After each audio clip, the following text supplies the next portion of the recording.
Hello, hello, hello, hello. This is Father Adam greeting you with more good news that I know you can use. Let's listen to a gospel reading from Matthew, chapter 14. After he had fed the people, Jesus made the disciples get into a boat and precede him to the other side, while he dismissed the crowds. After doing so, he went up on the mountain by himself to pray. When it was evening, he was there alone. Meanwhile, the boat, already a few miles offshore, was being tossed about by the huge waves, for the wind was against it. During the fourth watch of the night, Jesus came toward them walking on the sea. When the disciples saw him walking on the sea, they were terrified. "It's a ghost," they said, and they cried out in fear. At once, Jesus spoke to them, saying, "Take courage. It is I. Do not be afraid." Peter said to Jesus in reply, "Lord, if it is you, command me to come to you on the water." Jesus said to him, "Come." Peter got out of the boat and began to walk on the water toward Jesus. But when Peter saw how strong the wind was, he became frightened. And beginning to sink, he cried out, "Lord, save me." Immediately Jesus stretched out his hand and caught Peter and said to him, "O you of little faith, why did you doubt?" After they got into the boat, the wind died down. Those who were in the boat did him homage, saying, "Truly, you are the Son of God." Will you pray with me? Come, Holy Spirit. Our hearts inspire. Enlight in us your celestial fire. Allow our hearts to be burning as we contemplate this, your word, which feeds us today and every day. In the name of the Father, the Son, and the Holy Spirit. Amen. Peter! He doesn't have enough faith to get to Jesus. A lot like us. He's a saint who looks perfectly fallible. Peter sinks in the water. Jesus has to rebuke him. Like so many times in the Gospels when he told him, "Get behind me, Satan." Peter doesn't have enough faith in Jerusalem when Jesus has to face the way of the cross and his eventual crucifixion. Peter denies him 3 times and leaves him. And yet, Peter is the rock on which the church is built. Peter, the fallible, the most fallible of them all, becomes the rock. See, our minds hold this gospel reading as a criticism of Peter and his faith. We say, what a shame, we say, that Peter had such weak faith. And we think that if we were in his shoes and had Jesus himself tell us to get out of the boat and walk on water, our faith wouldn't falter. But we do falter. We do fall. All the time, don't we? All the time we fall. We sin. We doubt. I'm so often Peter sinking into the water. What about you?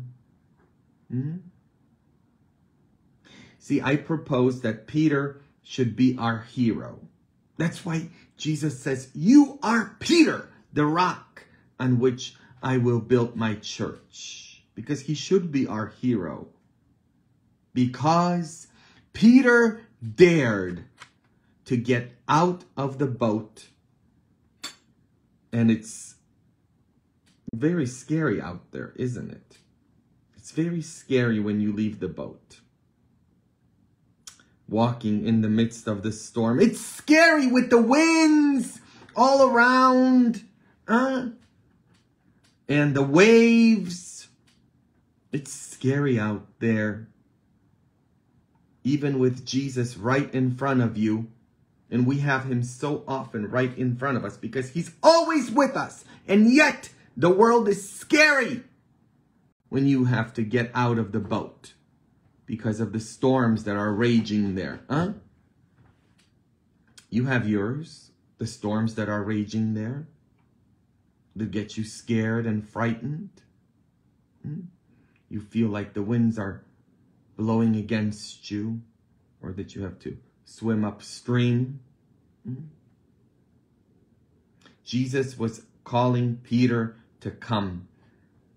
And he is a hero for us because he did go. Jesus said, come!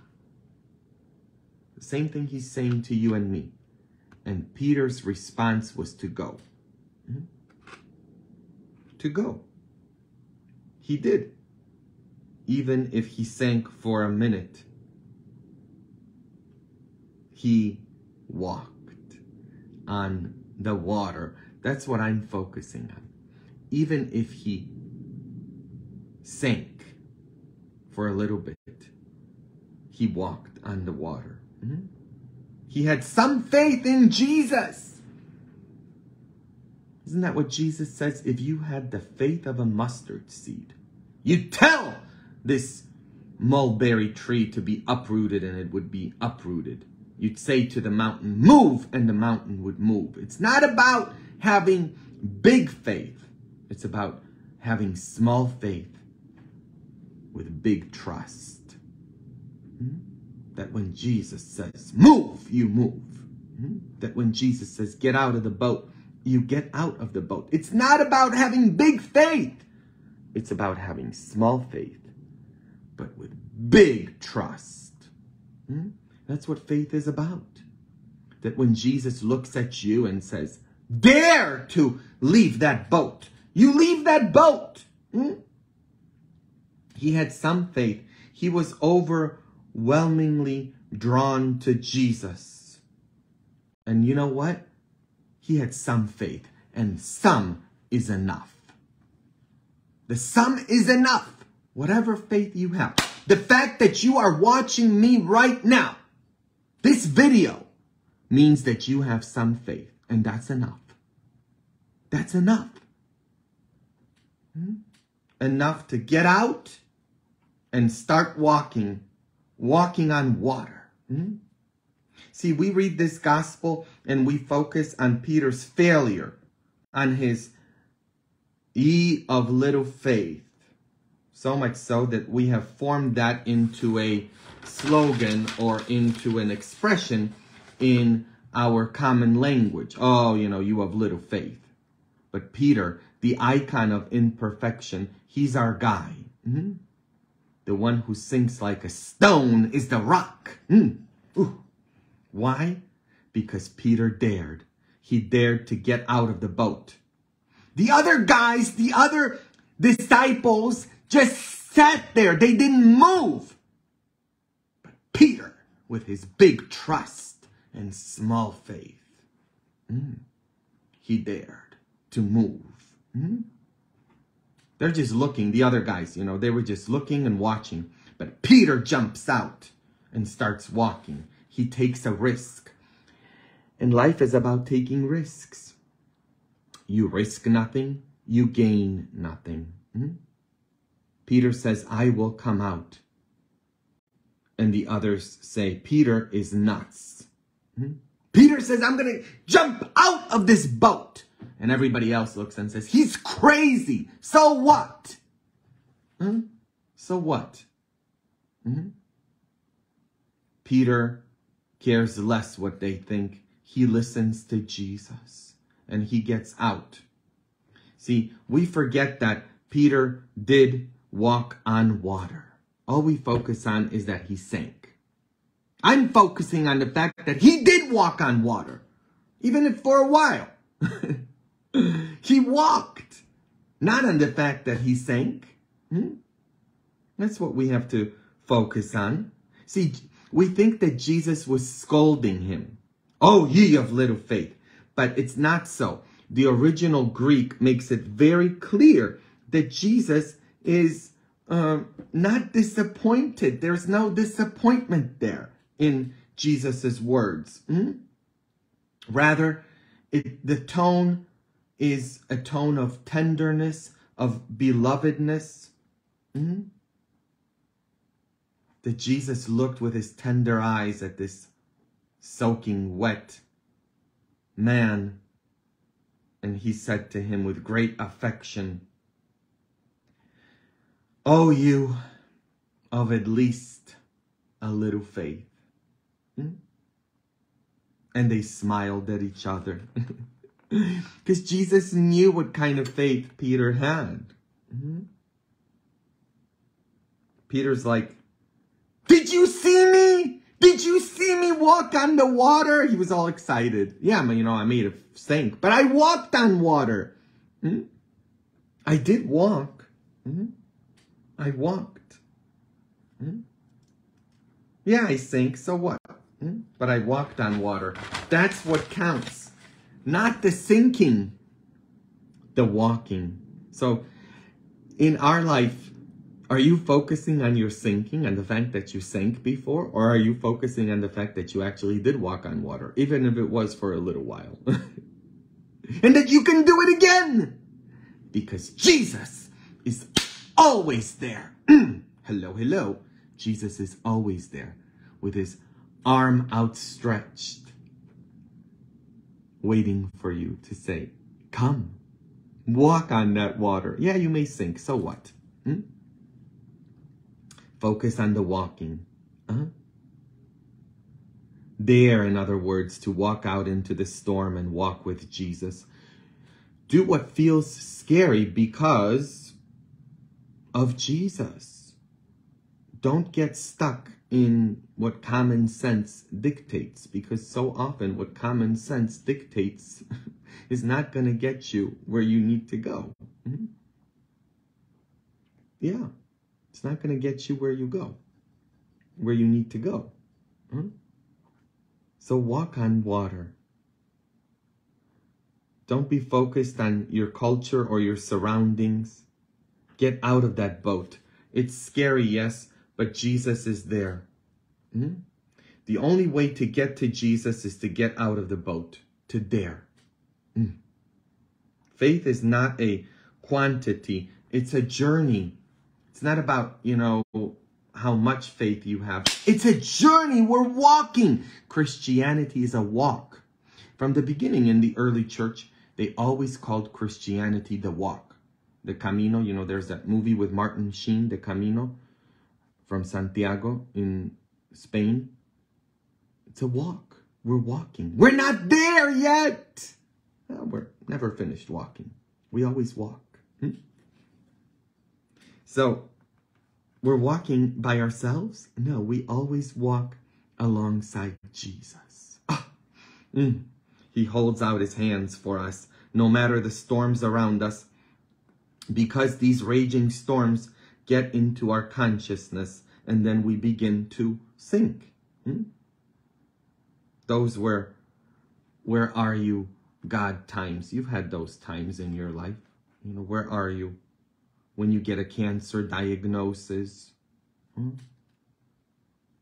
or when your marriage is over, when you find out your spouse wants to divorce you, or when you find out your child is on drugs, or when you are used and abused or raped, or when your spouse dies after 50 or 60 years of marriage. I was talking with this one lady. She sleeps with her suitcase right now because Her husband of 55 years died.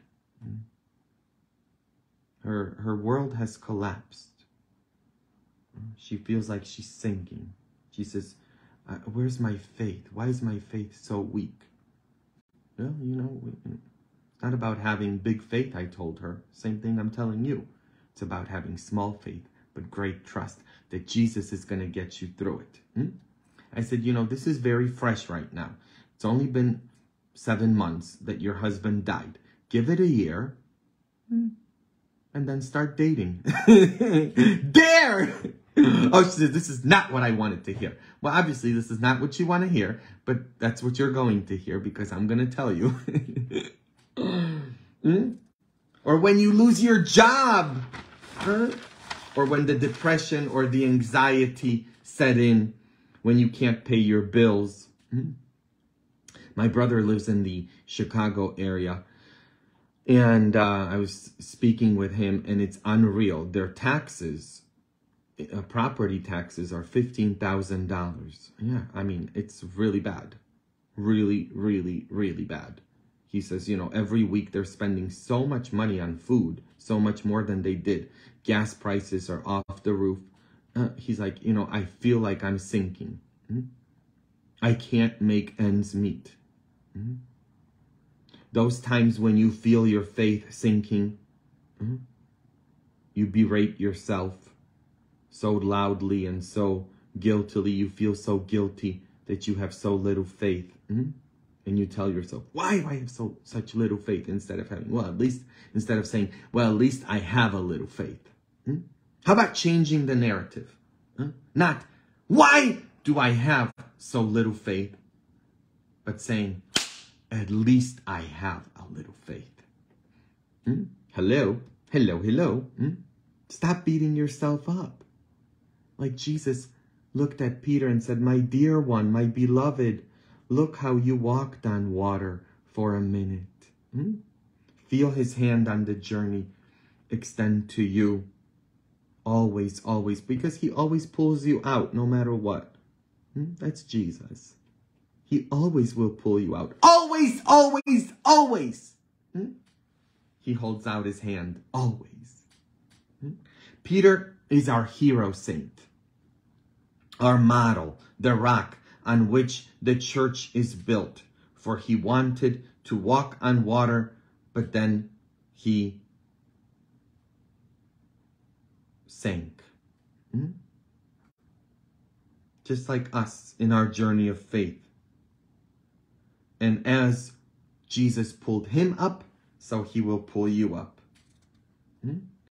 If you are hoping to never get wet, if you are hoping that you will always stay dry, well, that's not the journey of faith.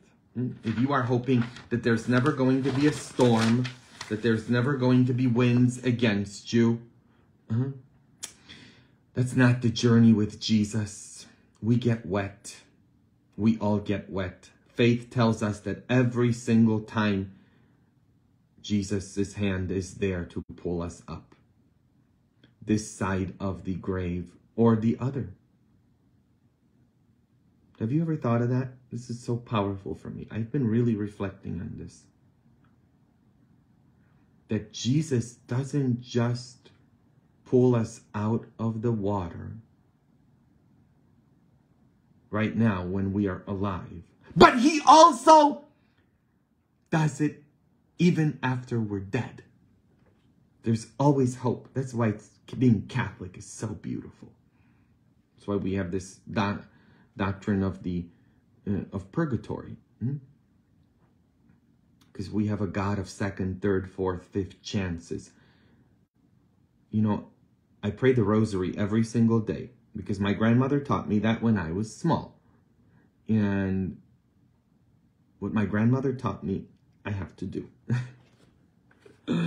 So I pray the rosary every single day. And when I'm praying the rosary, at the beginning of the rosary, I have to say the Apostles' Creed. And of course, I say it in Polish. And because that's the language I pray in. I sing in Spanish and I pray in Polish.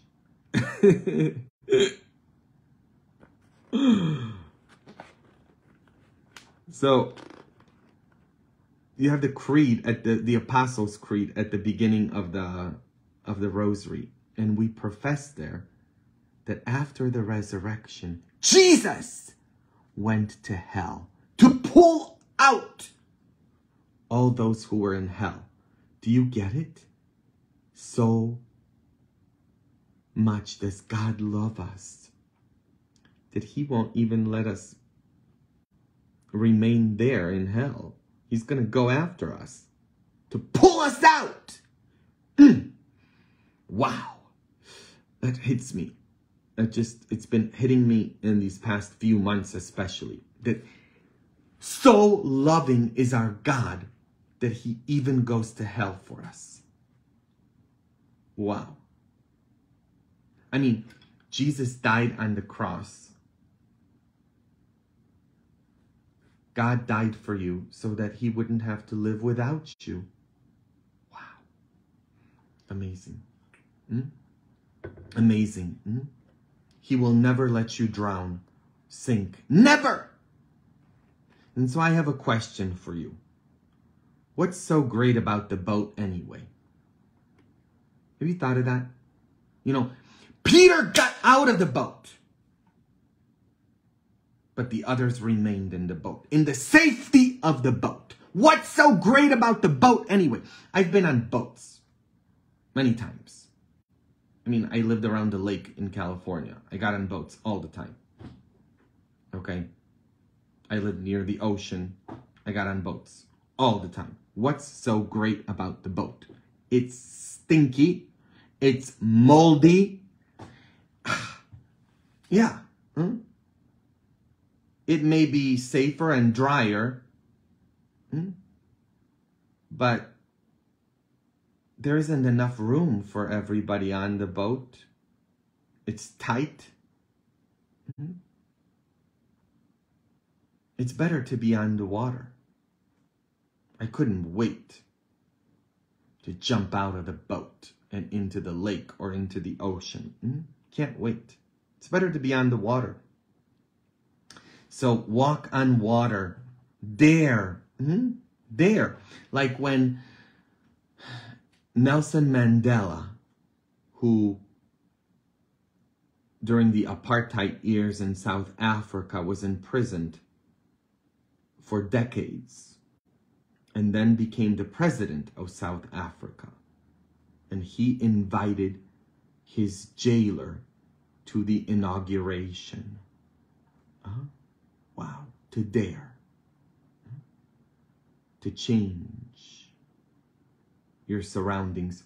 Or when John Paul II, Pope John Paul II, Saint John Paul II, when he became a bishop together with Cardinal Kominek from Wrocław in Poland, after the Second World War, they wrote a letter to the German people.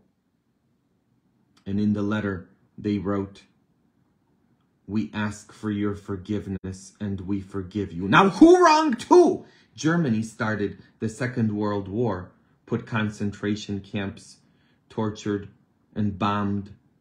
Who wronged who? Germany wronged Poland. But yet in humility, they wrote, "We ask for your forgiveness and we forgive you." And now the results of that are that there's no border between Poland and Germany. I could go down the list of people who've dared to walk on water. People who didn't remain in the boat.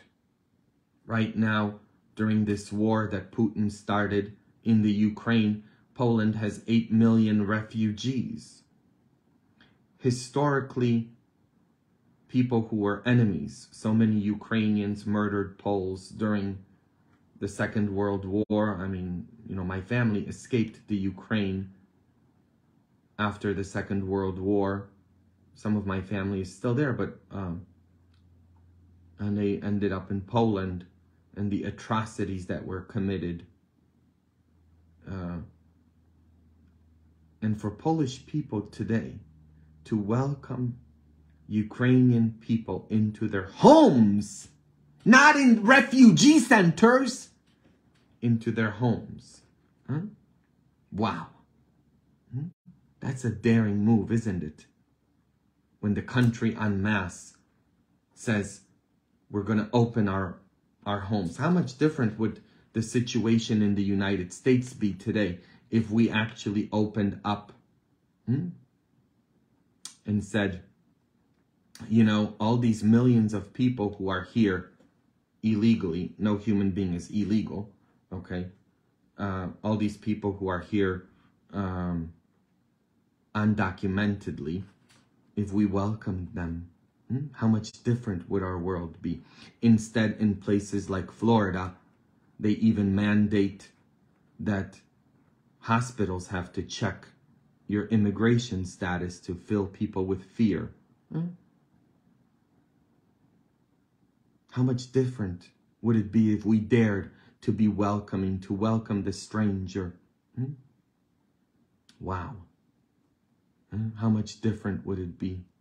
How much different would our society be if in the abortion debate, pro-life people actually talked with pro-choice people instead of yelling at each other? Because neither pro-life people, neither pro-choice people want abortion. No normal human being wants a woman to go through such a gruesome procedure. I've accompanied women who have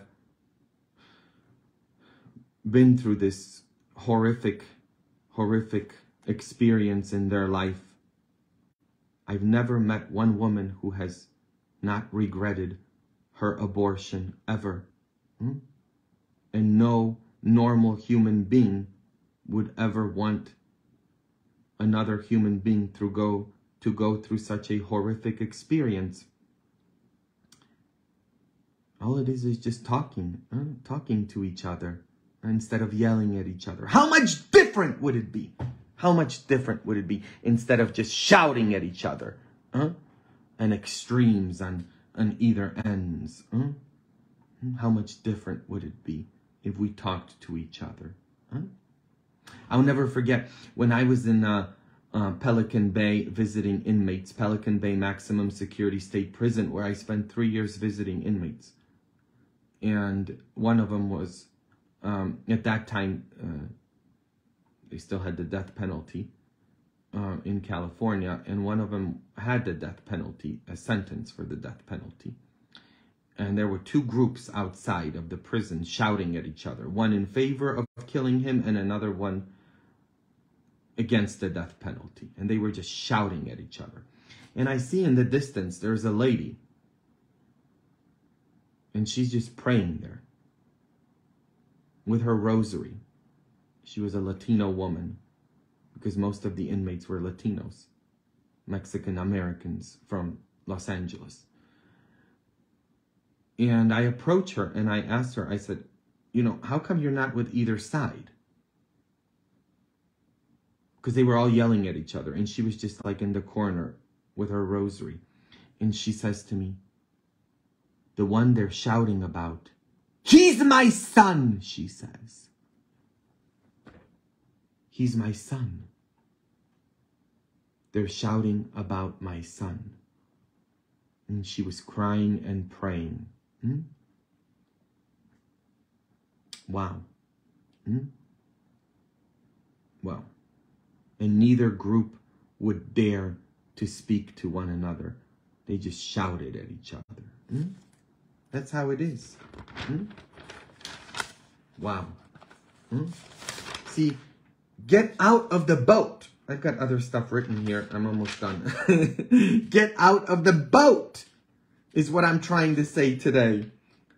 Have the faith of Peter. Get out of the boat. Dare. Dare to be different. Dare to be different.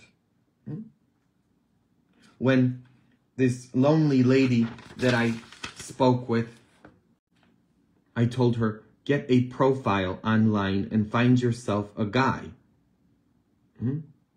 because you're lonely. I said, you're still young. I won't tell you how old she was. I said, you're still young. You've got your whole life ahead of you. Get a profile. And now they're married. But she dared. You know, the first step is always the hardest. I have to tell you, my first time walking into a 12-step group for eating disorders was the hardest thing. The first time. The first step. But it changed my life. It saved my life. And I continue to go to this very day, to this 12-step meeting for people who have ED, eating disorders. My father and my stepmom, they live in Mexico. They left Chicago and they live in Mexico 2 years ago. Do you think that was easy for them? But they just had Social Security and they couldn't make it. They could not make it in the United States. Taxes were killing them and all sorts of things, and they, you know, plus the medical care and all sorts of stuff. So that was not an easy thing to move to Mexico. But they're so much better today.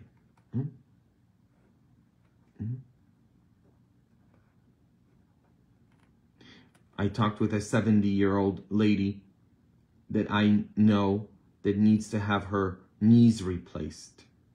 It's a scary world. But if she dares, she's going to be so much better. Dare, I said. Dare. Yeah, it's scary to have your knees replaced, but so many people have. You'll be fine. Jesus is calling us out. Out, out, out of the moldy, tight spaces and places, out of the boat and into the storm, for that's where he is. He's not in the boat. He's out on the stormy waters. And he says, dare to get out of the boat. So what is it that you need to do? Maybe you need to dare to call your sister that you've been estranged from. We're dealing with some of that in my own family, where two of my aunts are not speaking to each other. I won't get into why, but you know, that would be a daring move. To make that phone call, to ask for forgiveness. Wow. What is it that you need to do? Go and get yourself into a gym. Start exercising. It's one thing to get a membership in a gym. So many people have gym memberships, but they don't go. You know, it's one thing to have a gym membership, but to actually go and exercise and eat right. Or get yourself into a doctor. If you're depressed or if you're anxious, you need to get medicine. Or if you're an alcoholic, to go to the AA. Or whatever it is that you're facing. Get out of the boat. Jesus is encouraging us to walk on water, out of the boat. So yes, we will find that the water is deep and we will falter. And so what? If you never fall in life, you never get up. But that's the only way to get up, is to fall. Dare to do what is scary, for if you risk nothing, you gain nothing. So the answer is risk. You've got one life here. Think about it. The rock of faith is Peter, the imperfect one, but the daring one. Wow. I've been praying about this since I actually read this gospel like 10 days ago. And it's been in my head. I was going to record this video for you on Sunday, but I got busy with other things. That's why I'm doing it right now. Wow. The imperfect one, but the daring one. Dare to walk on water. That's the message. Get this? You have walked on water before, each of you. Do you know how I know that? Because you wouldn't be watching me right now. You have faith. You don't have a lot of it, but you don't need a lot of it. You just need big trust, and you'll be fine. You did it before, and you can do it again. Why? Because Jesus is with you. You're not alone. We never, ever, ever are alone. We're always with Jesus. And if you walked on water before, you will walk on water again. So don't waste your glorious walking on water calling yourself out for not having a lot of faith. Rather, in the sinking, when you begin to sink, look at Jesus.